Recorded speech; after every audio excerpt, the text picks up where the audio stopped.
I am Sara. There is a presentation on femur for little biologists. This is the femur of left side.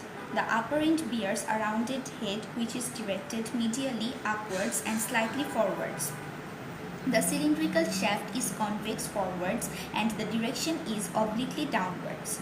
The lower surfaces of two condyles of femur lie in the same horizontal plane. As femur is a typical long bone, so it has three parts: the upper end, lower end, and intervening shaft. In the upper end, there is head, which has fovea, neck, greater trochanter, lesser trochanter, intertrochanteric line, and intertrochanteric crest. Now come to the shaft. In the shaft, for our convenience, we have divided it into three parts: the middle one-third, upper one-third, and lower one-third.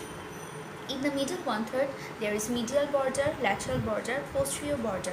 The posterior border is also called linea aspera, which diverge into, which has two lips, medial lip and lateral lip. Here are anterior surface, medial surface, lateral surface. In the upper one-third, the two lips of linea aspera diverge to enclose an extra posterior surface. So, in the upper one-third, there are medial border, lateral lip of luteal tuberosity, and the spiral line, and four surfaces: anterior surface, medial surface, lateral surface, posterior surface.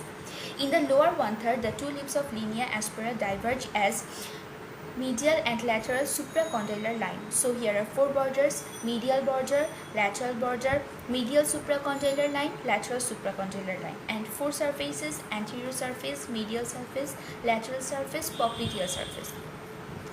The lower end of the femur bears two condyles, medial condyle and lateral condyle. These are separated posteriorly by intercondylar fossa.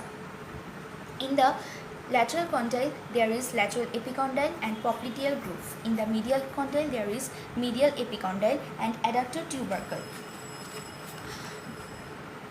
The adductor tubercle is very important because the lower epiphyseal line passes through this adductor tubercle.